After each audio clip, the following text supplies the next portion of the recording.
সবাইকে দাদিস কিচেন ব্লগে আপনাদের সবাইকে স্বাগত। আমি কিন্তু আজ এবার একটা নতুন রেসিপি নিয়ে চলে এসেছি। তো আমি জানি না আপনারা এই রেসিপিটা কোনোদিন ট্রাই করেছেন কিনা, কিন্তু আমার বাড়িতে এটা আমরা সবসময় আমড়ার টক, আমরা সর্ষে বাটা দিয়ে করে খান। তো আজ আমি পুরো একটা নতুনভাবে আমড়ার একটা চাটনি মতন করে দেখাবো। দেখুন, আপনারা যদি রেসিপির নাম জানেন অবশ্যই কিন্তু বলবেন। তার জন্য আমি কড়াইয়ে তেল গরম হতে দিয়ে দিয়েছি। তেল গরম হয়ে এলে আমি একটা শুকনো লঙ্কা ছিঁড়ে দেবো। শুকনো লঙ্কার 5 ফোড়ন আমি ফোড়নে দেবো। তেল আমার ভালো করে গরম হয়ে গেছে, এবার আমি 5 ফোড়ন দিয়ে দিলাম কিছুটা। রান্নাটা কিন্তু একদমই সহজ, জানি না আপনারা জানেন কিনা, তো দেখতে থাকুন। আর যদি না জেনে থাকেন একবার এইভাবে অবশ্যই ট্রাই করবেন, খুব ভালো লাগবে খেতে। এটা আমার বাড়িতে হামেশাই হয়, আমি বাড়ি ছাড়া অন্য কোথাও এখনো পর্যন্ত এটা খাইনি। তো দেখা যাক, আপনারাও করে খেয়ে দেখবেন, খুবই ভালো লাগবে।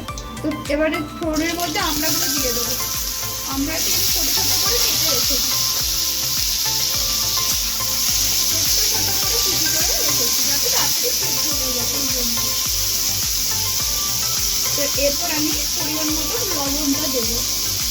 পরিমাণ মতন আমি লবণ দিয়ে দিলাম। এবার এটা আমি ঢাকা দিয়ে কিছুক্ষণ ধরে এটা কষে নেব।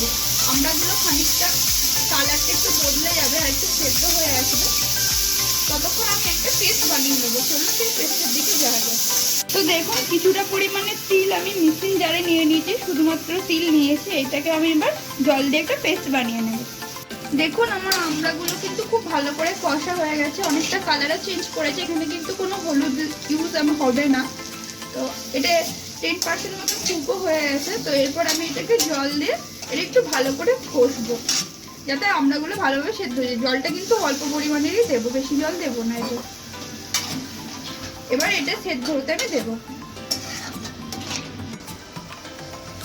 দেখুন, আমড়াগুলো প্রায় সেদ্ধ হয়ে এসেছে, দেখতেই পাচ্ছেন। তো এরপর আমি যে তিলটা মিক্সিং জারে বেটেছিলাম, সেই তিল বাটাটা দিয়ে দিলাম। আর এটাতে কিন্তু বেশি জল ইউজ হবে না, জাস্ট মিষ্টি দেওয়া জলটাই কিন্তু আমি এর মধ্যে দেবো। এটা আর একটু ছোটাবো, আর এরপর আমি একটু মিষ্টি দেবো এর মধ্যে। এবার মিক্সিং দেওয়া জলটা আমি দিয়ে দিচ্ছি, মিষ্টি দেবো।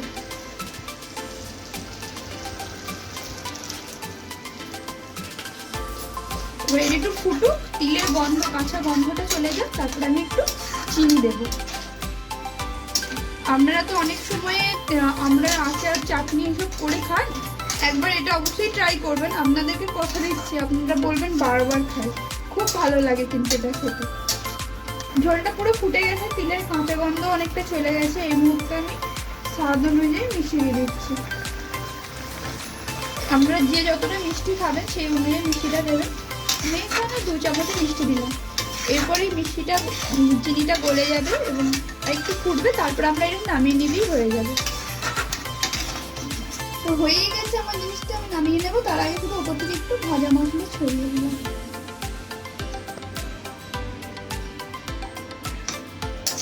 দেখে নিলেন আমরা দিয়ে তিল দিয়ে আমি কিভাবে একটা রেসিপি বানালাম। তো এটি অবশ্যই একবার ট্রাই করবেন। অনেক সময় আমরা চাটনি বা আপনার টক ফক করেন, তো সেটা না করে একবার এই তিল দিয়ে আমরাটা করে দেখবেন, খেতে আপনাদের খুবই ভালো লাগবে। আর আমার ভিডিওটি ভালো লাগলে অবশ্যই like, comment, share and subscribe করতে একদম ভুলবেন না।